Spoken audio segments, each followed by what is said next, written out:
ಆತ್ಮೀಯ ವೀಕ್ಷಕರೇ, Royson creations YouTube ಚಾನಲ್ಗೆ ನಿಮಗೆ ಸ್ವಾಗತ. ಇಂದಿನ ಈ ವಿಡಿಯೋದಲ್ಲಿ 10ನೇ ತರಗತಿಯ ಗಣಿತ ವಿಷಯದ ಪ್ರತಿ ಪಾಠಗಳಿಂದ ಬರುವಂತಹ ಮೋಸ್ಟ್ ಇಂಪಾರ್ಟೆಂಟ್ ಆ್ಯಂಡ್ ಡೆಫಿನೆಟ್ ಕ್ವಶನ್ಸ್ಗಳನ್ನ ನಾನು ಈ ವಿಡಿಯೋದಲ್ಲಿ ಶೇರ್ ಮಾಡ್ತಾ ಹೋಗ್ತಾ ಇದ್ದೀನಿ. ಯಾರೆಲ್ಲ ಮೊದಲ ಬಾರಿ ನಮ್ಮ ಚಾನಲ್ ನೋಡ್ತಾ ಇದ್ದೀರಾ ಸಬ್ಸ್ಕ್ರೈಬ್ ಮಾಡಿ ಹಾಗೂ ನಿಮ್ಮ ಫ್ರೆಂಡ್ಸಿಗೆ ಶೇರ್ ಮಾಡಿ. ಸೊ ನೀವು ವಿಡಿಯೋವನ್ನು 1 ನಿಮಿಷ ಡ್ರ್ಯಾಗ್ ಮಾಡಿ ನೀವು ನೋಡ್ತಾ ಹೋದರೆ ಅರ್ಥ ಆಗಲ್ಲ ಮಕ್ಕಳ. ಪೂರ್ತಿ ವಿಡಿಯೋವನ್ನು ನೋಡಿ, ಆಗ ನಿಮಗೆ ಇದು ಬಹಳ ಯೂಸ್ಫುಲ್ ಆಗ್ತದೆ. ಏಕೆಂದರೆ ನಿಮ್ಮ ಮಾಡೆಲ್ ಕ್ವಶನ್ ಪೇಪರ್ಸ್ ಇರ್ಬೋದು, ನಿಮ್ಮ ಪ್ರಿಪ್ರೇಟರಿ ಕ್ವಶನ್ಸನ್ನು ತೆಗೆದುಕೊಂಡು ನೋಡಿದ್ರೆ ಸೊ ಈ ಕ್ವಶನ್ಸ್ಗಳನ್ನೇ ನಿಮಗೆ ಕೊಟ್ಟಿರುವಂಥದ್ದು. ಸೊ ಹಾಗಾಗಿ ಇವನ್ನ ಲೆಸನ್ ವೈಸ್ ನಾನು ನಿಮಗೆ ಹೇಳ್ತಾ ಹೋಗೋದ್ರಿಂದ ಸೊ ಹಾಗಾಗಿ ನಿಮಗೆ ಪ್ರತಿ ಪಾಠದಲ್ಲಿ ಯಾವೆಲ್ಲ 1 ಅಂಕಕ್ಕೆ ಕೇಳ್ತಾರೆ, 2 ಅಂಕಕ್ಕೆ ಕೇಳ್ತಾರೆ ಅನ್ನೋ ಒಂದು ಐಡಿಯಾ ಸಿಗುತ್ತೆ. ಸೊ ನಿಮ್ಮ ಎಕ್ಸಾಮ್ಗೆ ಪ್ರಿಪೇರ್ ಆಗಿ ಒಳ್ಳೆಯ ಅಂಕಗಳನ್ನ ನೀವು ತೆಗೆದುಕೊಳ್ಳಿಕ್ಕೆ ಸಹಾಯ ಆಗ್ತದೆ. ಹಾಗಾಗಿ ವಿಡಿಯೋನ ಪೂರ್ತಿಯಾಗಿ ನೋಡಿ ಮಕ್ಕಳ. ಮೊದಲನೇದಾಗಿ ವಾಸ್ತವ ಸಂಖ್ಯೆಗಳು. ಸೊ ಈ ಪಾಠಕ್ಕೆ ಬಂದರೆ ಮಕ್ಕಳ ನಮಗಿಲ್ಲಿ 5 ಅಂಕಗಳಿಗೆ ಈ ಪಾಠದಿಂದ ಪ್ರಶ್ನೆಗಳನ್ನು ಕೇಳಲಾಗ್ತದೆ. ಅದು ನಿಮಗೆ ಗೊತ್ತಿದೆ, ಬ್ಲೂ ಪ್ರಿಂಟ್ ಪ್ರಕಾರನೇ ಕೇಳುವಂಥದ್ದು. 1 ಅಂಕಕ್ಕೆ 1 ಪ್ರಶ್ನೆ, ಬಹು ಆಯ್ಕೆಯಲ್ಲಿ 1 ಪ್ರಶ್ನೆಯನ್ನು ಕೇಳ್ತಾರೆ. ಇನ್ನು ಉಳಿದಂತಹ 2 ಪ್ರಶ್ನೆಗಳನ್ನು 2 ಅಂಕಗಳಲ್ಲಿ ಕೇಳ್ತಾರೆ. 2 ಅಂಕದಲ್ಲಿ 2 ಪ್ರಶ್ನೆಗಳಿರ್ತದೆ ಮಕ್ಕಳು. ಹಾಗಾಗಿ ಒಟ್ಟಾಗಿ 5 ಅಂಕಗಳು ಈ ಪಾಠದಿಂದ ಬರ್ತದೆ. ಹಾಗಾಗಿ ನೋಡ್ಕೊಳ್ಳಿ. ಸೊ ಮೊದಲನೇದಾಗಿ MCQನಲ್ಲಿ ಯಾವ ರೀತಿ ಪ್ರಶ್ನೆ ಕೇಳ್ಬೋದು ಅಂತ ಹೇಳಿದ್ರೆ, 3 ಮತ್ತು 5ರ ಲಾಸಹವನ್ನು ಕೇಳ್ತಾರೆ, ಮೂಲ ಅಂಕಗಣಿತದ ಮೂಲ ಪ್ರಮೇಯವನ್ನು ಕೇಳಬಹುದು, ಅಥವಾ ಯಾವುದೇ ಸಂಯುಕ್ತಗಳನ್ನು ಆ ಸಂಖ್ಯೆಗಳ ಗುಣಲಬ್ಧವಾಗಿ ವ್ಯಕ್ತಪಡಿಸಬಹುದಾ, ಸೊ ಆ ರೀತಿಯ ಸಂಖ್ಯೆಗಳನ್ನು ಕೇಳ್ತಾರೆ. ಮತ್ತು 2 ಸಂಖ್ಯೆಗಳು ಸಹವಿಭಾಜ್ಯಗಳಾದರೆ ಅವುಗಳ ಮಸಹವನ್ನು ಕಂಡುಹಿಡಿಯಿರಿ. ಸೊ ಈ ರೀತಿ ಪ್ರಶ್ನೆಗಳನ್ನು MCQನಲ್ಲಿ ಕೇಳ್ತಾರೆ ಮಕ್ಕಳ. 2 ಅಂಕಕ್ಕೆ ಬಂದರೆ ತುಂಬ ಈಸಿ. 2 ಪ್ರಶ್ನೆಗಳಂತೂ ಕಂಪಲ್ಸರಿ ಬರ್ತದೆ. ಒಂದಂತೂ ಡೆಫಿನೆಟ್ ಕ್ವಶನ್, √5 ಒಂದು ಅಭಾಗಲಬ್ಧ ಸಂಖ್ಯೆ, √5 5 - √2 ಒಂದು ಅಭಾಗಲಬ್ಧ ಸಂಖ್ಯೆ, 2 + √5 ಒಂದು ಅಭಾಗಲಬ್ಧ ಸಂಖ್ಯೆ ಎಂದು ಸಾಧಿಸಿ, 2 + √5 ಒಂದು ಅಭಾಗಲಬ್ಧ. ಸೊ ಈ ಕ್ವಶನ್ಸು ಡೆಫಿನೆಟ್ ಕ್ವಶನ್ ಬಂದೇ ಬರ್ತದೆ, ನಂಬರ್ಗಳು ಚೇಂಜ್ ಆಗಿರ್ತದೆ. ಹಾಗಾಗಿ 2 ಅಂಕ ಫಿಕ್ಸ್. ಅಪಾರ್ಟ್ ಫ್ರಮ್ ದಟ್ ಇನ್ಯಾವುದು ಬರ್ತದೆ ಅಂದರೆ ಲಾಸಹ ಮಾಸಹಗಳ ಮೇಲೆ ಕೇಳ್ತಾರೆ. ಸೊ ಯಾವ ರೀತಿ ಅಂದರೆ, 2 ಸಂಖ್ಯೆಗಳ ಮಾಸಹ ಮತ್ತು ಲಾಸಹಗಳ ಗುಣಲಬ್ಧ 2016 ಆಗಿದೆ. ಅವುಗಳಲ್ಲಿ ಒಂದು ಸಂಖ್ಯೆ 42 ಆದರೆ ಇನ್ನೊಂದು ಸಂಖ್ಯೆಯನ್ನು ಕಂಡುಹಿಡಿದು ಆ ಸಂಖ್ಯೆಗಳ ಮಾಸಹವನ್ನು ಅವಿಭಾಜ್ಯ ಅಪವರ್ತನ ವಿಧಾನದಿಂದ ಕಂಡುಹಿಡಿಯಿರಿ. ಈ ರೀತಿಯ ಲೆಕ್ಕಗಳನ್ನು ನಿಮಗೆ 2 ಅಂಕಕ್ಕೆ ಕೇಳುವಂತಹದ್ದು. 2 ಸಂಖ್ಯೆಗಳ ಗುಣಲಬ್ಧ 2366 ಮತ್ತು ಅವುಗಳ ಮಾಸಹ 13 ಆದರೆ ಅವುಗಳ ಲಾಸಹ ಕಂಡುಹಿಡಿಯಿರಿ. ಮತ್ತು ಒಂದು ಸಂಖ್ಯೆ 91 ಆದರೆ ಇನ್ನೊಂದು ಸಂಖ್ಯೆಯನ್ನು ಕಂಡುಹಿಡಿಯಿರಿ.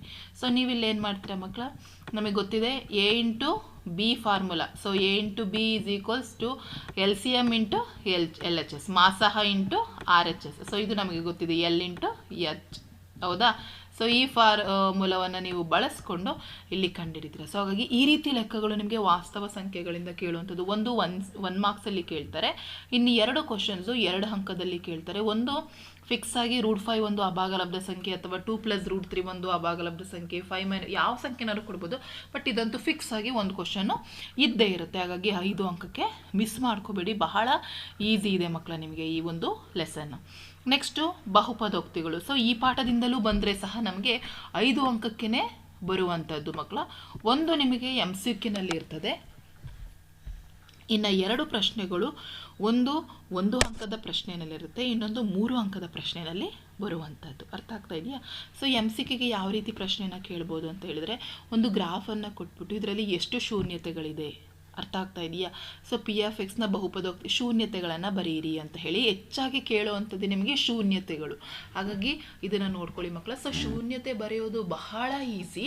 ಸೊ ನಿಮಗಿಲ್ಲಿ ರೇಖೆಯನ್ನು ಕೊಟ್ಟಿರ್ತಾರೆ, ಗ್ರಾಫ್ ಕೊಟ್ಟಿರ್ತಾರಪ್ಪ. ಸೊ ಈ ರೇಖೆ ಎಷ್ಟು ಬಾರಿ X ಅಕ್ಷವನ್ನು ಟಚ್ ಮಾಡಿರುತ್ತಲ್ಲ, ಸೊ X ಅಕ್ಷದ ಮೂಲಕ ಆದೋಗಿರುತ್ತಲ್ವ, ಅಷ್ಟು ಬಾರಿ ಶೂನ್ಯತೆಗಳು ಸಿಗ್ತದೆ. ಇಲ್ಲಿ ನೋಡಿ ನಮಗೆ 4 ಬಾರಿ ಇದಾಗಿದೆ. ಹಾಗಾಗಿ ನಮಗಿಲ್ಲಿ 4 ಶೂನ್ಯತೆಗಳು. ಸೊ ಡೈರೆಕ್ಟಾಗಿ ಬರೀಬೋದು, ಏಕೆಂದರೆ ನಮಗೆ ಗೊತ್ತಿದೆ ಮಕ್ಕಳ, ಇಟ್ ಈಸ್ ನಥಿಂಗ್ ಬಟ್ 0, ಹೌದಾ. ಸೊ ಇದನ್ನು ನಾವು 0, ಸೊ ಇದರಲ್ಲಿ ಇಲ್ಲೂ 1 2 3 ಅಂತ ಕೊಟ್ಟಿದ್ವಿ, but it is nothing but 0. So ಹಾಗಾಗಿ 1 2 3 4, ಸೊ 4 ಟೈಮ್ಸ್ ಟಚ್ ಆಗಿದೆ. So will get 4 zeros of the polynomial. So ಇಲ್ಲಿ ನೋಡಿ, P(x) = x² + 3x + k. ಈ ಬಹುಪದೋಕ್ತಿಯ ಶೂನ್ಯತೆಗಳು ಪರಸ್ಪರ ವೃತ್ಕ್ರಮಗಳಾದರೆ k ಯ ಬೆಲೆಯನ್ನು ಕಂಡುಹಿಡಿಯಿರಿ. So this is also is a very easy. Next ಇಲ್ಲಿ ಡಿಗ್ರಿಗಳನ್ನು ತುಂಬ ಬಾರಿ ಕೇಳಲ್ಲ, ಸೊ ಎಲ್ಲೋ 1-2 ಬಾರಿ ಕೇಳ್ಬೋದು. ಈಗ ಘನ ಬಹುಪದೋಕ್ತಿಯ ಮಹತ್ತಮ ಘಾತ ಆಬ್ವಿಯಸ್ಲಿ 3 ಆಗಿರ್ತದೆ. ವರ್ಗ ಬಹುಪದೋಕ್ತಿಗೆ ಬಂದರೆ 2 ಆಗಿರ್ತದೆ. ರೇಖಾತ್ಮಕ ಕೇಳಿದ್ರೆ 1 ಆಗಿರ್ತದೆ. ಹಾಗಾಗಿ ಆ ಒಂದು ಘಾತ ಎಷ್ಟಿರ್ತದೆ ಅದೇ ಅದರ ಘನ ಮಹತ್ತಮ ಘಾತ ಆಗಿರ್ತದೆ ಮಕ್ಕಳ. ಮತ್ತು ಇಲ್ಲಿ ಹೆಚ್ಚು ಕೇಳುವಂಥದ್ದು ಶೂನ್ಯತೆಗಳು. ಹಾಗಾಗಿ ಅದನ್ನು ನೀವು ಚೆನ್ನಾಗಿ ನೋಡ್ಕೊಳ್ಳಿ. ಇಲ್ಲಿ ನೋಡಿ, ಪ್ರತಿಯೊಂದು ಕೇಳಿರುವಂತಹ ಎಲ್ಲ ಕ್ವಶನ್ ಆನ್ಸರ್ಸ್ಗಳನ್ನ ನಿಮಗೆ ಇಲ್ಲಿ ಕೊಟ್ಟಿರೋದ್ರಿಂದ ನೋಡಿ, ಒಟ್ಟಿಗೆ ಇದನ್ನು ಬರ್ಕೊಂಡು ಪ್ರಾಕ್ಟೀಸ್ ಮಾಡಿಕೊಡಿ. ನೆಕ್ಸ್ಟ್ ನಿಮಗೆ ಇಲ್ಲಿಗೆ 1 ಅಂಕದ ಕೇಳಾಯಿತು. ಈಗ ಆಲ್ಫಾ ಬೀಟಾಗಳ ಶೂನ್ಯತೆಗಳಾಗಿ ಹೊಂದಿದ್ರೆ ಒಂದು ವರ್ಗ ಬಹುಪದೋಕ್ತಿಯನ್ನು ಬರೆಯಿರಿ ಅಂತ ಹೇಳಿ ಕೇಳ್ತಾರೆ. ಸೊ ವರ್ಗ ಬಹುಪದೋಕ್ತಿಯನ್ನು ಬರೀಲಿಕ್ಕೂ ಗೊತ್ತಿರಬೇಕು. x² - α + β × x + alpha beta. So ಈ ಫಾರ್ಮುಲಾ ಗೊತ್ತಿದ್ರೆ ನಿಮ್ಗೆ ಈಸಿಯಾಗಿ ಬರಿತಾ ಹೋಗ್ಬೋದು. ಸೊ ಶೂನ್ಯತೆಗಳನ್ನು ಸಹ ಕಂಡುಹಿಡಿಯುವಂಥದ್ದು ಸಹ ಬಹಳ ಈಸಿ ಇದೆ. ಸೊ ಇದ್ರ ಮೇಲೇ 1 ಅಂಕ ಕೇಳ್ತಾರೆ. 2 ಅಂಕಕ್ಕೆ ಬಂದರೆ, ಈ 3 ಅಂಕಕ್ಕೆ ಬಂದರೆ ಈ ಪಾಠದಲ್ಲಿ ಕೇಳುವಂಥದ್ದು ಶೂನ್ಯತೆಗಳ ಮೊತ್ತ ಮತ್ತು ಗುಣಲಬ್ಧಗಳು ಕ್ರಮವಾಗಿ 2 ಮತ್ತು -8 ಆಗಿರುವಂತಹ ವರ್ಗ ಬಹುಪದೋಕ್ತಿಯನ್ನು ಬರೆಯಿರಿ ಮತ್ತು ಆ ಬಹುಪದೋಕ್ತಿಯ ಶೂನ್ಯತೆಯನ್ನು ಕಂಡುಹಿಡಿಯಿರಿ. p(x) = x² + 3x + 1 ಈ ಬಹುಪದೋಕ್ತಿಯ ಶೂನ್ಯತೆಗಳು ಆಲ್ಫಾ ಬೀಟಾ ಆದರೆ 1/α + 1/β, α² β + α β² ಬೆಲೆಯನ್ನು ಕಂಡುಹಿಡಿಯಿರಿ. ಸೊ ಈ ರೀತಿ ಪ್ರಶ್ನೆಗಳನ್ನು ಕೇಳುವಂಥದ್ದು. ನಿಮಗೆ ಹೆಚ್ಚಾಗಿ 3 ಅಂಕಕ್ಕೆ ಶೂನ್ಯತೆಗಳನ್ನೇ ಕೇಳುವಂಥದ್ದು ಮಕ್ಕಳ. ಎಕ್ಸಾಂಪಲ್ ಒಂದು ಕೊಟ್ಟಿರ್ತಾರೆ, 6x² - 7x - 3 ಈ ವರ್ಗ ಬಹುಪದೋಕ್ತಿಯ ಶೂನ್ಯತೆಯನ್ನು ಕಂಡುಹಿಡಿಯಿರಿ ಹಾಗೂ ಶೂನ್ಯತೆಗಳು ಮತ್ತು ಸಹಗುಣಕಗಳ ನಡುವಿನ ಸಂಬಂಧವನ್ನು ತಾಳೆ ನೋಡಿ. ಸೊ ಹಾಗಾಗಿ ಈ ರೀತಿ ಪ್ರಶ್ನೆಗಳನ್ನೇ ಕೊಡುವಂಥದ್ದು ಮಕ್ಕಳ. ಸೊ ಇವೆಲ್ಲ ನಿಮ್ಮ ಮಾಡಲ್ ಕ್ವಶನ್ ಪೇಪರ್ಸಲ್ಲಿ ರಿಪೀಟಾಗಿ ಕೇಳಿರುವಂಥದ್ದು. ಪ್ರಾಕ್ಟೀಸನ್ನು ಮಾಡ್ಕೊಳ್ಳಿ. ಇದಿಷ್ಟು ನಿಮಗೆ ಬಹುಪದೋಕ್ತಿಗಳಿಂದ ಬರುವಂತಹ ಪ್ರಶ್ನೆಗಳಾಗಿರ್ತದೆ. ನೆಕ್ಸ್ಟ್ 2 ಚರಾಕ್ಷರವಿರುವ ರೇಖಾತ್ಮಕ ಸಮೀಕರಣಗಳ ಜೋಡಿಗಳು. ಸೊ ಈ ಪಾಠದಿಂದ ಒಟ್ಟಾರೆ ನಿಮಗೆ 8 ಅಂಕಕ್ಕೆ ಎಕ್ಸಾಮ್ಗೆ ಬರ್ತದೆ ಮಕ್ಕಳ. ಒಂದು ಬಹು ಆಯ್ಕೆಯಲ್ಲಿ ಇರ್ತದೆ, ಇನ್ನೊಂದು 1 ಮಾರ್ಕ್ಸಿಗೆ ಇರ್ತದೆ, 2 ಮಾರ್ಕ್ಸಿಗೆ ಇರ್ತದೆ, 4 ಮಾರ್ಕ್ಸಿಗೆ ಇರ್ತದೆ. ಹಾಗಾಗಿ ವೇಟೇಜು ಈ ಲೆಸನಿಗೆ ಹೈಯೆಸ್ಟ್ ಇರೋವಂಥದ್ದು ಮಕ್ಕಳ. ಹಾಗಾಗಿ ನೋಡ್ಕೊಳ್ಳಿ. ಸೊ ಯಾವೆಲ್ಲ ರೀತಿಯ ಲೆಕ್ಕಗಳನ್ನು ಕೇಳ್ತಾರೆ ಅಂದರೆ, ನಮಗಿಲ್ಲಿ ರೇಖಾತ್ಮಕ ಸಮೀಕರಣ ಜೋಡಿಗಳ ಸಂಬಂಧ ಗೊತ್ತಿರಬೇಕು. a1/a2 = b1/b2 = c1/c2 ಆಗಿದ್ರೆ ಏನಾಗಿರ್ತದೆ, ಐಕ್ಯಗೊಳ್ಳುವ ರೇಖೆಗಳು, ಛೇದಕ ರೇಖೆಗಳು, ಸಮಾಂತರ ರೇಖೆಗಳು ಇವು ಎಷ್ಟು ರೀತಿಯ ಪರಿಹಾರಗಳನ್ನು ಹೊಂದಿವೆ, ಇವು ಛೇದಿಸುತ್ತವೆಯಾ ಅಥವಾ ಎಷ್ಟು ಪರಿಹಾರಗಳನ್ನು ಹೊಂದಿದವ. ಸೊ ಇವುಗಳನ್ನು ನೀವು ನೋಡ್ಕೋಬೇಕು. ಅದರ ಮೇಲೇ ನಿಮಗೆ 1 ಅಂಕದ ಪ್ರಶ್ನೆ ಅಂತೂ ಇದ್ದೇ ಇರ್ತದೆ ಮಕ್ಕಳ. ಒಂದು ವರ್ಡಲ್ಲಿ ಇರ್ತದೆ, ಇನ್ನೊಂದು MCQನಲ್ಲಿ ಇರ್ತದೆ. ಸೊ ಅಸ್ಥಿರ ಜೋಡಿಗಳಾಗಿದ್ದರೆ ಅವು ಎಷ್ಟು ಪರಿಹಾರ ಹೊಂದಿವೆ, ಅರ್ಥ ಆಗ್ತಾ ಇದೆಯಾ? ಈಗ 1-2 ಸಮೀಕರಣ ಕೊಟ್ಬಿಟ್ಟು ಆ ಜೋಡಿಯು ಅನನ್ಯ ಪರಿಹಾರವನ್ನು ಹೊಂದಿದ್ದರೆ ಸರಿಯಾದ ಸಂಬಂಧವನ್ನು ಬರೀರಿ. ಸೊ ಹಾಗಾಗಿ ಈ ರೀತಿ ಪ್ರಶ್ನೆಗಳನ್ನು ನಿಮ್ಗೆ ಏನು ಮಾಡ್ತಾರೆ ಈ ಪಾಠದಿಂದ ಕೇಳುವಂಥದ್ದು ಮಕ್ಕಳ. So most important. ಸೊ ಇದೇ ರೀತಿ ನೀವು ಪ್ರಾಕ್ಟೀಸ್ ಮಾಡಿ. ಸೊ ನಿಮಗೆ ಒಳ್ಳೆಯ ಅಂಕಗಳು ಬೇಕು ಅಂದರೆ ನೀವು ಈ ರೀತಿ ಪ್ರಾಕ್ಟೀಸ್ ಮಾಡಿದ್ರೆ ಮಾತ್ರ ಸಾಧ್ಯ ಆಗುತ್ತೆ. ಬರೆದು ಪ್ರಾಕ್ಟೀಸ್ ಮಾಡಿ, ಆ ರಿಲೇಷನ್ಶಿಪ್ಪನ್ನು ಬರೆದುಕೊಳ್ಳಿ. ಮತ್ತು ಅವುಗಳು ಛೇದಿಸುವ ರೇಖೆಗಳ, ಸಮಾಂತರ ರೇಖೆಗಳ, ಐಕ್ಯಗೊಳ್ಳುವ ರೇಖೆಗಳ, ಸೊ 0 ಪರಿಹಾರ ಇದೆಯಾ, ಅನನ್ಯ ಪರಿಹಾರ ಇದೆಯಾ ಅಥವಾ ಒಂದೇ ಪರಿಹಾರಗಳ, ಅದನ್ನು ನೀವು ಅಪರಿಮಿತ ಪರಿಹಾರನ ಪ್ರಾಕ್ಟೀಸ್ ಮಾಡ್ಕೊಳ್ಬೇಕು. ಆನಂತರ ನಿಮಗಿಲ್ಲಿ ಸೊ ಆಲ್ಮೋಸ್ಟ್ ಅವುಗಳನ್ನೇ ನಿಮಗೆ 1 ಅಂಕಕ್ಕೆ ಇಲ್ಲಿ ಕೇಳಿರುವಂಥದ್ದು ನೋಡಿ ಮಕ್ಕಳ.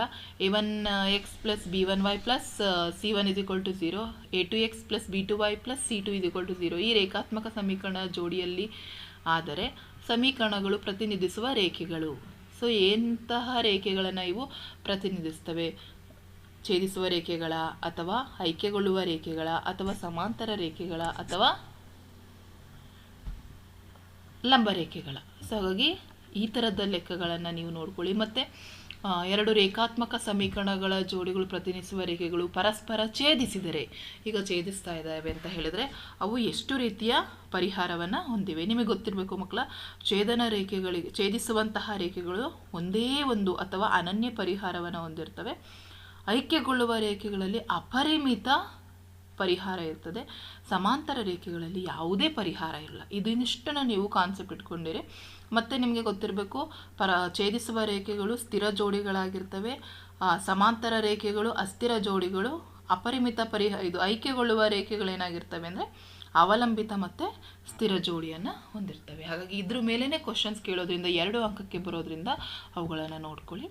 ತದನಂತರ ನಿಮಗೆ 2 ಅಂಕದ ಪ್ರಶ್ನೆಯಲ್ಲಿ ಕೇಳ್ತಾರೆ. Very important and definite question also.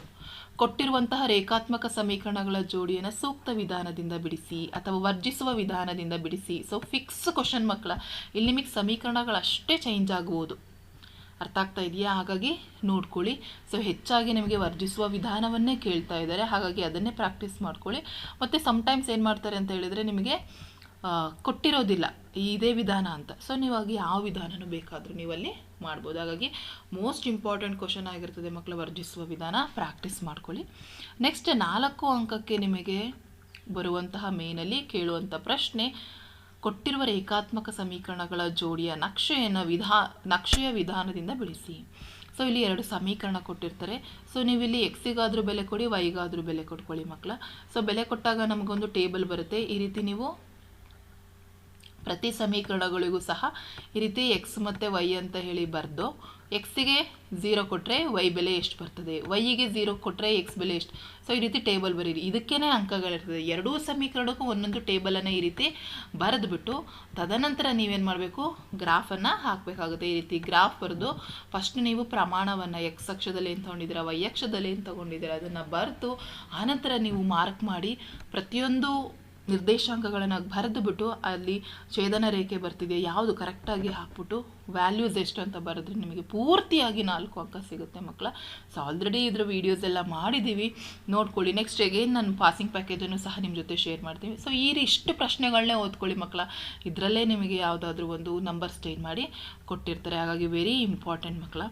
Next ವರ್ಗ ಸಮೀಕರಣಗಳು. ಸೊ ಈ ಪಾಠಕ್ಕೆ ಬಂದರೆ ನಮಗೆ ವರ್ಗ ಸಮೀಕರಣಗಳಿಂದ 6 ಅಂಕಕ್ಕೆ ಪ್ರಶ್ನೆಗಳು ಬರ್ತದೆ. ಒಂದು ಬಹು ಆಯ್ಕೆದಲ್ಲಿರ್ತದೆ, ಇನ್ನು ಉಳಿದಂತಹ 2 ಪ್ರಶ್ನೆಗಳು 2 ಅಂಕಕ್ಕೊಂದು 3 ಅಂಕಕ್ಕೊಂದು ಕೇಳ್ತಾರೆ. ಸೊ ಇಲ್ಲಿ ನಮಗೆ ನೋಡೋಣ ಯಾವ ರೀತಿಯ ಕ್ವಶನ್ಸ್ ಕೇಳ್ತಾರೆ MCQನಲ್ಲಿ ಅಂದರೆ 6 ಮತ್ತು -1 ಮೂಲವಾಗಿರುವಂತಹ ವರ್ಗ ಸಮೀಕರಣ ಅಂತ ಹೇಳಿ ಕೇಳಿದ್ದಾರೆ. ಸೊ ನಾವು ಅದನ್ನು ವ್ಯಾಲ್ಯೂಸನ್ನು ಫೈಂಡ್ ಔಟ್ ಮಾಡಿದರೆ ನಮಗೆ ಇಲ್ಲಿ ಮಲ್ಟಿಪ್ಲೈ ಮಾಡಿದ್ರೆ ಏನು ಮಾಡಬೇಕು, 6 ಬರಬೇಕು, ಕೂಡಿಸಿದ್ರೆ ನಮಗೆ 1 ಬರಬೇಕು. ಅಂತಹ ಸಂಖ್ಯೆ ಯಾವುದಿರ್ತದೆ ನೋಡಿ. So obviously yes, this is the answer. Yes, this is the correct one. So B option correct ಆಗಿರ್ತದೆ. ಹಾಗಾಗಿ ನೀವು ಅದನ್ನು ಪ್ರಾಕ್ಟೀಸ್, ಅಪವರ್ತನ ವಿಧಾನ ಗೊತ್ತಿದ್ರೆ ನೀವು ಡೈರೆಕ್ಟಾಗಿ ಅಲ್ಲಿ ಬರೀತೀರ. ನೆಕ್ಸ್ಟ್, ಶೋಧಕದ ಬೆಲೆ 0 ಆಗಿದ್ದರೆ ಮೂಲಗಳ ಸ್ವಭಾವವನ್ನು ಬರೆಯಿರಿ. ಸಮೀಕರಣದ ಶೋಧಕದ ಬೆಲೆ 0 ಆಗಿದೆ. ಸೊ ಡೆಲ್ಟಾ = 0 ಆದರೆ ಮೂಲಗಳೇನಾಗಿರ್ತದೆ, ಸಮ ಮತ್ತು ವಾಸ್ತವ ಸಂಖ್ಯೆಗಳಾಗಿರ್ತವೆ. ಸೊ ಹಾಗಾಗಿ ಸಮನಾದ ಮೂಲಗಳನ್ನು ಹೊಂದಿರ್ತವೆ. ಸೊ ಆ ರೀತಿ ನಾವು ಡೈರೆಕ್ಟಾಗಿ ಬರಿಬೋದು ಮಕ್ಕಳ. ಸೊ ಕನ್ಫ್ಯೂಷನ್ ಮಾಡ್ಕೋಬೇಡಿ, ವಾಸ್ತವ ಮತ್ತು ಸಮನಾಗಿರ್ತವೆ, ಸಾಕಷ್ಟೇ. ನೆಕ್ಸ್ಟ್, ಇವುಗಳಲ್ಲಿ ವರ್ಗ ಸಮೀಕರಣ ಅಂದರೆ ನಮಗೆ ಗೊತ್ತಿರಬೇಕು ax² + bx + c = 0 ಈ ರೂಪದಲ್ಲೇ ಇರಬೇಕು. ಅಂತಹ ಸಮೀಕರಣಗಳಲ್ಲಿ ಇಲ್ಲಿ ಯಾವಿದಾವೆ ನೋಡಿ ಮಕ್ಕಳ. Yes, x × x² + x = 0. So will get the answer. So ಇದು ನಮಗೆ ಕರೆಕ್ಟ್ ಆಗಿರುವಂಥ ಆನ್ಸರ್. ಹಾಗಾಗಿ ಆಪ್ಷನ್ ಬಿ. ಸೊ ಹಾಗಾಗಿ ಆ ಒಂದು ವರ್ಗ ಸಮೀಕರಣದ ರೂಪದಲ್ಲಿದ್ದರೆ ಮಾತ್ರ ನಮಗದು ಸಮೀಕರಣ ಆಗ್ತದೆ. So option B. ಸೊ ಈ ರೀತಿ ಪ್ರಶ್ನೆಗಳನ್ನ ನಿಮಗೆ 1 ಅಂಕಕ್ಕೆ ಕೇಳ್ತಾರೆ. 2 ಅಂಕಕ್ಕೆ ಬಂದರೆ ನಿಮಗೆ ಕೇಳುವಂಥದ್ದು ಶೋಧಕವನ್ನು ಕಂಡುಹಿಡಿಯಿರಿ, ಮೂಲಗಳ ಸ್ವಭಾವವನ್ನು ಬರೆಯಿರಿ, ಇದನ್ನು ಕೇಳ್ಬೋದು. ಅಥವಾ ಸಮ್ ಟೈಮ್ಸ್ ಏನು ಮಾಡ್ತಾರೆ, ಅಪವರ್ತನ ವಿಧಾನದಿಂದ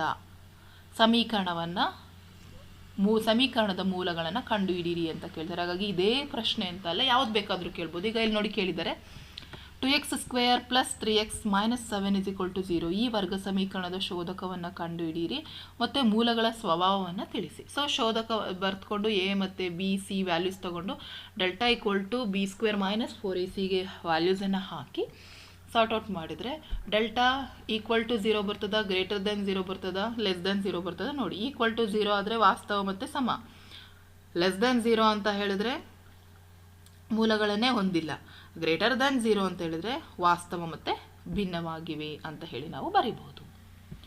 ನೆಕ್ಸ್ಟ್, ಅದಕ್ಕೆ ಆಪ್ಷನನ್ನು ಕೊಟ್ಟಿದ್ದಾರೆ ನೋಡಿ ಮಕ್ಕಳ. ಸೊ ಈ ವರ್ಗ ಸಮೀಕರಣವನ್ನು ಆದರ್ಶ ರೂಪದಲ್ಲಿ ಬರೀಬೇಕು. ax² + bx + c ಫಾರ್ಮಲ್ಲಿ ಬರೀಬೇಕು. ಸೊ ಅದು ಸಹ ಈಸಿ. ಅಥವಾ ಇನ್ನೊಂದು ರೀತಿಯ ಪ್ರಶ್ನೆ ಕೇಳಿದ್ರಲ್ಲಿ ಅಪವರ್ತನ ವಿಧಾನದಿಂದ 3x² - 6x + 3 = 0 ಈ ವರ್ಗ ಸಮೀಕರಣದ ಮೂಲವನ್ನು ಕಂಡುಹಿಡಿಯಿರಿ. ಸೊ ಈ ರೀತಿ ಪ್ರಶ್ನೆಗಳನ್ನು ನಮಗೆ 2 ಅಂಕಕ್ಕೆ ಕೇಳ್ತಾರೆ. ಇನ್ನು 3 ಅಂಕಕ್ಕೆ ಯಾವ ರೀತಿಯ ಕ್ವಶನ್ಸ್ ಫಿಕ್ಸ್ ಅಂತ ಹೇಳಿದ್ರಲ್ಲಿ ಈ ರೀತಿ ಒಂದು ಎಕ್ಸ್ಪ್ರೆಸ್ ರೈಲನ್ನು 132 ಕಿಲೋಮೀಟರ್ ದೂರವನ್ನು ಕ್ರಮಿಸಲು ಪ್ಯಾಸೆಂಜರ್ ರೈಲಿಗಿಂತ 1 ಗಂಟೆ ಕಡಿಮೆ ಸಮಯವನ್ನು ತೆಗೆದುಕೊಳ್ಳುತ್ತದೆ. ಎಕ್ಸ್ಪ್ರೆಸ್ ರೈಲಿನ ಸರಾಸರಿ ಜವವು ಪ್ಯಾಸೆಂಜರ್ ರೈಲಿನ ಸರಾಸರಿ ಜವಕ್ಕಿಂತ 11 ಕಿಲೋಮೀಟರ್ ಪರ್ ಅವರ್ ಹೆಚ್ಚಾಗಿದ್ದರೆ ಆ ಎರಡೂ ರೈಲುಗಳು ಸರಾಸರಿ ಜವವನ್ನು ಕಂಡುಹಿಡಿಯಿರಿ. ಸೊ ಈ ರೀತಿ ಪ್ರಶ್ನೆಯನ್ನು ಮಕ್ಕಳೇ ನಮಗಲ್ಲಿ ಕೇಳ್ತಾರೆ. ಹಾಗಾಗಿ ಈ ಪ್ರಶ್ನೆ ಇರ್ಬೋದು. ಅಥವಾ ಒಂದು ಭಿನ್ನರಾಶಿಯ ಛೇದವು 1 ಹೆಚ್ಚಾಗಿದೆ, ಈ ಭಿನ್ನರಾಶಿಯ ಮತ್ತು ಅದರ ವೃತ್ಕ್ರಮಗಳ ಮೊತ್ತ 29/10 ಆಗಿದೆ, ಹಾಗಾದರೆ ಭಿನ್ನರಾಶಿಯನ್ನು ಕಂಡುಹಿಡಿಯಿರಿ. ಸೊ ನೋಡಿ, ಈ ರೀತಿ ಪ್ರಶ್ನೆಗಳನ್ನು ನಿಮಗೆ 3 ಅಂಕಕ್ಕೆ ಕೇಳ್ತಾರೆ. ಹಾಗಾಗಿ ಎರಡರಲ್ಲಿ ಯಾವುದಾದ್ರೂ ಒಂದನ್ನು, ಸೊ ಇಲ್ಲಿ ನಾವು ಪ್ರಾಕ್ಟೀಸನ್ನು ಮಾಡಿಕೊಳ್ಳೇಬೇಕು. ಅದ್ರ ಮೇಲೇ ನಿಮಗೆ ಒಂದು ಕ್ವಶನ್ಸ್ ಇದ್ದೇ ಇರ್ತದೆ. ಇಲ್ಲಿ ನೋಡಿ ಕೊಟ್ಟಿದ್ದಾರೆ, ಒಂದು ಲಂಬಕೋನ ತ್ರಿಭುಜದ ಎತ್ತರ ಮತ್ತು ಪಾದಗಳ ನಡುವಿನ ವ್ಯತ್ಯಾಸ 5 ಸೆಂಟಿಮೀಟರ್ ಆಗಿದೆ. ತ್ರಿಭುಜದ ವಿಸ್ತೀರ್ಣವು 150 ಸೆಂಟಿಮೀಟರ್ ಆದರೆ ಪಾದ ಮತ್ತು ಎತ್ತರಗಳನ್ನು ಕಂಡುಹಿಡಿಯಿರಿ. ಅರ್ಥ ಆಗ್ತಾ ಇದೆಯಲ್ಲ? ಸೊ ಈ ರೀತಿ ಪ್ರಶ್ನೆ ಇವೆಲ್ಲ ನಿಮಗೆ ಮಾಡೆಲ್ ಕ್ವಶನ್ ಪೇಪರಲ್ಲಿ ಕೇಳಿರುವಂತಹ ಪ್ರಶ್ನೆಗಳು ಮಕ್ಕಳ. ಹಾಗಾಗಿ ಇದನ್ನು ಪ್ರಾಕ್ಟೀಸನ್ನು ಮಾಡ್ಕೊಳ್ಳಿ, ಮಿಸ್ ಮಾಡ್ಕೋಬೇಡಿ. ನೆಕ್ಸ್ಟ್ ಸಮಾಂತರ ಶ್ರೇಣಿಗಳು. ಈ ಪಾಠಕ್ಕೆ ಬಂದರೆ 8 ಅಂಕಗಳಿಗೆ ನಮಗೆ ಎಕ್ಸಾಮ್ಗೆ ಬರ್ತದೆ ಮಕ್ಕಳ. ಸೊ ನಿಮಗೆ ಕಾನ್ಸಂಟ್ರೇಟ್ ಮಾಡ್ಕೊಳ್ಳಿ. ಸಮಾಂತರ ಶ್ರೇಣಿಗಳು ಬಿಟ್ಟರೆ 2 ಚರಾಕ್ಷರವುಳ್ಳ ರೇಖಾತ್ಮಕ ಸಮೀಕರಣಗಳ ಜೋಡಿಯಿಂದಲೇ 8 ಅಂಕಕ್ಕೆ ಕೇಳುವಂಥದ್ದು. ಹಾಗಾಗಿ ಇವೆರಡೂ ಪಾಠಗಳು most important and easy to score the marks. So ಹಾಗಾಗಿ ಪ್ರಾಕ್ಟೀಸ್ ಮಾಡ್ಕೊಳ್ಳಿ. ಸೊ ಈ ಸಮಾಂತರ ಶ್ರೇಣಿಯಲ್ಲಿ ಬಹಳ ಈಸಿ ಮಕ್ಕಳ MCQಗೆ ಕ್ವಶನ್ಸ್ ಕೊಡ್ತಾರೆ. ಇವುಗಳಲ್ಲಿ ಸಮಾಂತರ ಶ್ರೇಣಿ, ಇದರಲ್ಲಿ ಯಾವುದು ಸಮಾಂತರ ಶ್ರೇಣಿ? ಸಮಾಂತರ ಶ್ರೇಣಿ ಅಂತೇಳಿ ಗೊತ್ತಿರಬೇಕು ಅಂದರೆ ನಮಗೆ ಗೊತ್ತಿದೆ a + a, a + d, a + 2d. So ಈ ಫಾರ್ಮಲ್ಲೇ ಇರಬೇಕು. a + d, a + 2d etcetera a + n - 1 × d. So ಈ ಫಾರ್ಮಲ್ಲಿ ಇದ್ದರೆ ಅದು ಸಮಾಂತರ ಶ್ರೇಣಿಗೆ ಬರ್ತದೆ. ಹಾಗಾಗಿ ಅದು ಈಸಿಯಾಗಿ ಕಂಡುಹಿಡಿಬೋದು. ಸಮ್ಟೈಮ್ಸ್ ಏನು ಮಾಡ್ತಾರೆ, ಒಂದು ಸಮಾಂತರ ಶ್ರೇಣಿಯ 3ನೇ ಪದ ಅದು 3, 2ನೆಯ ಪದ 8 ಆದರೆ ಶ್ರೇಣಿಯ ಮೊದಲನೇ ಪದವನ್ನು ಕಂಡುಹಿಡಿಯಿರಿ. So S3 12, S2 8. ಸೊ ಹಾಗಾಗಿ 13ರಿಂದ 8 ಹೋದರೆ ನನಗೇನು ಬರ್ತದೆ ಮಕ್ಕಳ? 5 ಬರ್ತದೆ. ಸೊ ಹಾಗಾಗಿ ನಮಗೆ ಸಾಮಾನ್ಯ ವ್ಯತ್ಯಾಸ 5 ಆಯಿತು. ಸೊ ಈಗ ಮೊದಲನೇ ಪದ ನಮಗೆ ಕಂಡುಹಿಡಬೇಕಾಗಿರೋದಲ್ವಾ. ಸೊ 8ರಿಂದ 5 ಕಳೀರಿ ಮಕ್ಕಳ. So will get 3. So answer is 3. So ಈ ರೀತಿ ನೀವು ಲೆಕ್ಕಗಳನ್ನು ಬಿಡಿಸ್ಕೋಬೇಕಾಗ್ತದೆ. ನೆಕ್ಸ್ಟು ಎಕ್ಸನ್ನು ಕಂಡುಹಿಡಿರಿ ಅಂತ ಹೇಳಿ ಕೊಡ್ತಾರೆ. ಸೊ ಸಮಾಂತರ ಶ್ರೇಣಿನಲ್ಲಿ ಇರಬೇಕಾದ್ರೆ ಸಾಮಾನ್ಯ ವ್ಯತ್ಯಾಸ ಸಮನಾಗಿರಬೇಕು. ಹಾಗಾಗಿ ಈ ರೀತಿ ಪ್ರಶ್ನೆಗಳು ನಿಮಗೆ MCQನಲ್ಲಿ ಬರ್ತದೆ. ಇನ್ನೊಂದು 1 ಅಂಕದಲ್ಲೂ ಸಹ ಕೇಳ್ತಾರೆ. ಯಾವ ರೀತಿ ಪ್ರಶ್ನೆ ಅಂದರೆ, ಒಂದು ಸಮಾಂತರ ಶ್ರೇಣಿಯಲ್ಲಿ 7ನೆಯ ಪದವು ಅದರ 4ನೆಯ ಪದಕ್ಕಿಂತ 12 ಹೆಚ್ಚಾಗಿದ್ದರೆ ಸಾಮಾನ್ಯ ವ್ಯತ್ಯಾಸವನ್ನು ಕಂಡುಹಿಡಿಯಿರಿ. ಸೊ 7ನೇ ಪದ ಅಂತ ಹೇಳಿದರೆ ಮಕ್ಕಳ a + 6d, ಹೌದಾ? ಸೊ a + 6d ಅನ್ನೋದೇನಾಗಿದೆ, 4ನೆಯ ಪದಕ್ಕಿಂತ 12 ಹೆಚ್ಚಾಗಿದೆ. 4ನೇ ಪದ ಅಂತ ಹೇಳಿದರೆ a + 3d + 12, ಹೌದಾ? ಸೊ ಈ ರೀತಿ ನೀವು ಫಸ್ಟ್ ಬರ್ಕೋಬೇಕು, ಆಗಲೇ ನಿಮಗೆ ಗೊತ್ತಾಗೋದು. ಎ ಕ್ಯಾನ್ಸಲ್ ಆಗ್ತದೆ. ಈ 3d ಈ ಕಡೆ ಬಂದರೆ ಏನಾಗ್ತದೆ ಮಕ್ಕಳ? 6 - 3, 3ನೇ ಉಳ್ಕೊಳ್ಳೋದು. ಸೊ 3d = 12 ಆಗ್ತದೆ. ಹಾಗಾಗಿ d = 4 ಆಗ್ತದೆ. ಸೊ ನಮ್ಗೆ ಅವ್ರು ಕೇಳಿರೋದೇನು? ಸಾಮಾನ್ಯ ವ್ಯತ್ಯಾಸ. ನೋಡಿ, ಈ ರೀತಿ ಬರ್ಕೊಳ್ಳೋಕೆ ಗೊತ್ತಿದ್ರೆ ಮಾತ್ರ ಲೆಕ್ಕವನ್ನು ಈಸಿಯಾಗಿ ನೀವು ಬಿಡಿಸ್ತಾ ಹೋಗ್ಬೋದು. ಮತ್ತು ಸೂತ್ರಗಳು, ಆ ಪಾಠದಲ್ಲಿ ಎಲ್ಲ ಸೂತ್ರಗಳನ್ನ ಕಲ್ತ್ಕೊಂಡಿರಿ. ಸಮ್ಟೈಮ್ಸ್ ಯಾವುದು ಬೇಕಾದರೂ 1 ಅಂಕಕ್ಕೆ ಕೇಳುವ ಸಾಧ್ಯತೆ ಇರ್ತದೆ. ಇದಿಷ್ಟು 1 ಅಂಕಕ್ಕೆ ಕೇಳ್ತಾರೆ. 2 ಅಂಕಕ್ಕೆ ಕೇಳಿದರೆ ಮಕ್ಕಳು ನಿಮಗೆ ಅಲ್ಲಿ ಬರುವಂಥದ್ದು ಮೊತ್ತಗಳನ್ನು ಕಂಡುಹಿಡಿಯುವ ಸೂತ್ರವನ್ನು ಕಲ್ತ್ಕೊಂಡಿರಿ. ಮತ್ತು an ಕಂಡುಹಿಡಿ. ಈ 2 ಲೆಕ್ಕದ ಮೇಲೇ ನಿಮಗೆ ಪ್ರಶ್ನೆ ಬರ್ತದೆ. ನೋಡಿ, ಇಲ್ಲಿ ಕೇಳಿದರೆ ಒಂದು ಸಮಾಂತರ ಶ್ರೇಣಿಯಲ್ಲಿ S20 820, A20 ಅನ್ನೋದು 79 ಆದರೆ ಮೊದಲ ಪದವನ್ನು ಕಂಡುಹಿಡಿಯಿರಿ. 201ರಿಂದ 401ರವರೆಗೆ ನಡುವಿನ 6ರಿಂದ ಭಾಗವಾಗುವ ಎಷ್ಟು ಸಂಖ್ಯೆಗಳು? ಇಲ್ಲಿ ಮೊದಲನೇ ಸಂಖ್ಯೆನೂ ಗೊತ್ತಿದೆ, ಕೊನೆ ಸಂಖ್ಯೆನೂ ಗೊತ್ತಿದೆ, ಸಾಮಾನ್ಯ ವ್ಯತ್ಯಾಸನೂ ಗೊತ್ತಿದೆ. ಸೊ ಈಸಿಯಾಗಿ ನಾವು an ಕಂಡುಹಿಡಿಬಹುದು. ಓಕೆನಾ? ಹಾಗಾಗಿ ಇಲ್ಲಿ ನೀವು SN = A/n/2 × 2a + n - 1 × d. ಈ ಸೂತ್ರ ಜೊತೆಗೆ a + n - 1 × d ಈ ಸೂತ್ರಗಳನ್ನು ನೀವು ಚೆನ್ನಾಗಿ ಅಭ್ಯಾಸ ಮಾಡ್ಕೊಳ್ಳಿ ಮಕ್ಕಳು. ಇದ್ರ ಮೇಲೆ ಲೆಕ್ಕಗಳು ನಿಮಗೆ ಇರ್ತದೆ. ಅಪಾರ್ಟ್ ಫ್ರಮ್ ದಟ್, ಅದಲ್ಲದೆ ನಿಮಗೆ ಮೊದಲನೇ ಪದ ಮತ್ತು ಕೊನೆ ಪದ ಕೊಟ್ಟಾಗ ಯಾವ ಸೂತ್ರ, n ಸ್ವಾಭಾವಿಕ ಸಂಖ್ಯೆಗಳು, n ಬೆಸ ಸಂಖ್ಯೆಗಳು, ಅವುಗಳೆಲ್ಲವನ್ನು ಕಲ್ತ್ಕೊಂಡಿದ್ರೆ ನಿಮಗೆ ಎಕ್ಸಾಮ್ಗೆ ಬಹಳ ಯೂಸ್ಫುಲ್ ಆಗ್ತದೆ. ಸೊ ಇವೆಲ್ಲ ನಿಮಗೆ ಕೇಳಿರುವಂಥದ್ದು ಎಸ್ ಎನ್ ಮೇಲೆ ಮತ್ತು ಎ ಎನ್ನನ್ನು ಕಂಡುಹಿಡಿಲಿಕ್ಕೆ. ಹಾಗಾಗಿ ಪ್ರಾಕ್ಟೀಸ್ ಮಾಡ್ಕೊಳ್ಳಿ. ನೆಕ್ಸ್ಟ್ 4 ಅಂಕಕ್ಕೆ ನಿಮಗೆ ಸ್ವಲ್ಪ ಅನ್ವಯದ ಲೆಕ್ಕಗಳಲ್ಲಿ ಬರುವಂತಹದ್ದು ಮಕ್ಕಳ. ಇಲ್ಲಿ ನೋಡಿ ಲೆಕ್ಕ ಕಾಣಿಸ್ತದೆ. ಒಂದು ಸಮಾಂತರ ಶ್ರೇಣಿಯ ಮೊದಲ n ಪದಗಳ ಮೊತ್ತ Sn = 3n² + 2n ಆಗಿದೆ. ಹಾಗಾದರೆ ಶ್ರೇಣಿಯ nನೇ ಪದವನ್ನು ಕಂಡುಹಿಡಿಯಿರಿ. ಈ ಶ್ರೇಣಿಯಲ್ಲಿ 59 ಪದಗಳಿದ್ದರೆ ಶ್ರೇಣಿಯ ಕೊನೆಯ 10 ಪದಗಳ ಮೊತ್ತವನ್ನು ಕಂಡುಹಿಡಿಯಿರಿ. ಈ ರೀತಿ ಸ್ವಲ್ಪ ಏನು ಮಾಡಿರ್ತಾರೆ ಮಕ್ಕಳ, ಅನ್ವಯದ ಲೆಕ್ಕ ಕೊಟ್ಟಿರ್ತಾರೆ. ಹಾಗಾಗಿ ನೋಡ್ಕೊಳ್ಳಿ. ಸೊ ಇದರ PDF ಅನ್ನು ನಾನು ಡಿಸ್ಕ್ರಿಪ್ಷನ್ಗೆ ಹಾಕಿರ್ತೀನಿ. ಸೊ ಡೌನ್ಲೋಡ್ ಮಾಡಿ ಪ್ರಾಕ್ಟೀಸನ್ನು ಮಾಡ್ಕೊಳ್ಳಿ ಮಕ್ಕಳ. ಸೊ ನೋಡಿ, ಈ ಕ್ವಶನ್ಸ್ಗಳೆಲ್ಲವನ್ನು ಪ್ರಾಕ್ಟೀಸ್ ಮಾಡ್ಕೊಳ್ಳಿ. ಇವೆಲ್ಲ ನಿಮಗೆ ಅನ್ವಯದ ಮೇಲೆ 4 ಅಂಕಕ್ಕೆ ಕೇಳುವಂತಹ ಪ್ರಶ್ನೆಗಳಾಗಿರ್ತವೆ. ನಿಮ್ಮ ಪ್ರತಿ ಪ್ರಶ್ನೆ ಪತ್ರಿಕೆಯಲ್ಲೂ ಸಹ ಆಪ್ಷನನ್ನು ಕೊಟ್ಟು ಲೆಕ್ಕಗಳನ್ನು ಈ ಲೆಸನ್ ಮೇಲೆ ಕೇಳಿದ್ದಾರೆ. ಹಾಗಾಗಿ ನೋಡ್ಕೊಳ್ತಾ ಹೋಗಿ.